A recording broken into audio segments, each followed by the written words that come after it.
Hello everybody and welcome to a Switch to discussion topical video.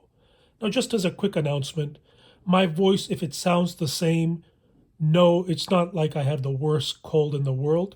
I guess I do, but the reason why I'm sounding the same as other episodes is because I record my episodes in succession, 3 at a time, and then I post them 3 different times a week. So just FYI.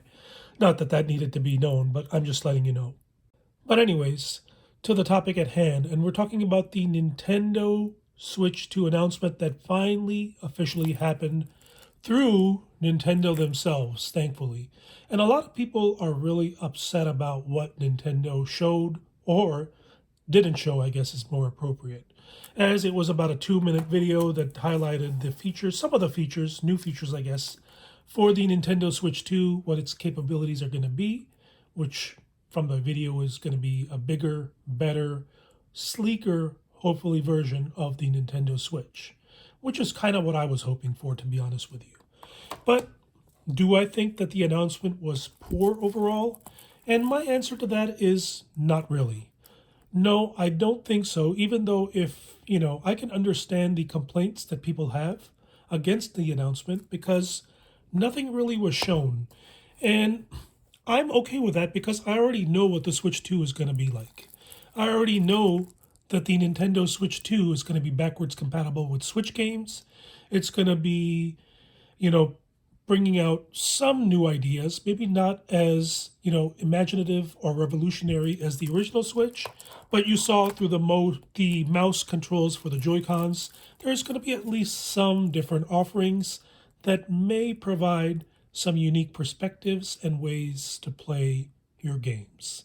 Now, whether that's going to be widely accepted, widely used, or probably just something that Nintendo utilizes remains to be seen. But usually, with these types of gimmicks and stuff, it's primarily going to be Nintendo, and perhaps if some other third parties use it, it's probably going to be some shovelware titles.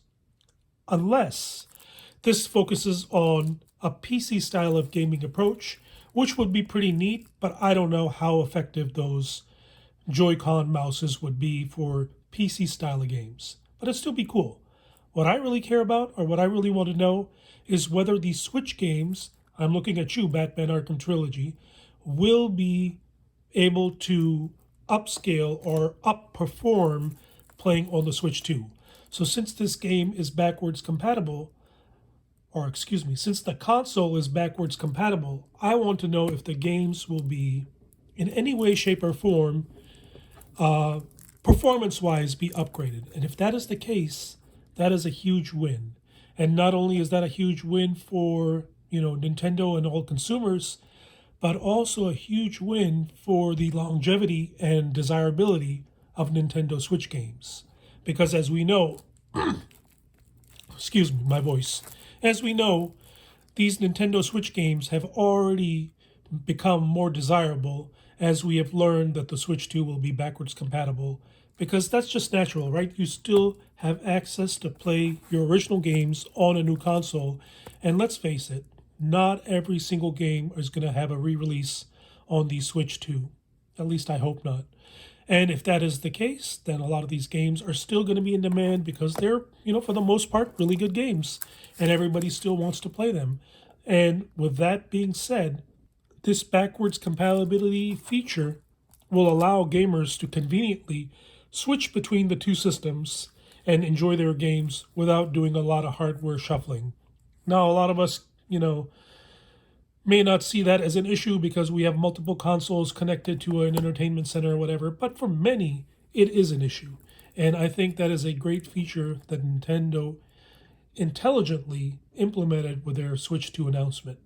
Now, is it going to be the same how 3DS played DS games, but literally it just emulated, at least to my knowledge, all the DS cartridges to a T and really nothing else was being done? If that is the case, then that will be a little disappointing.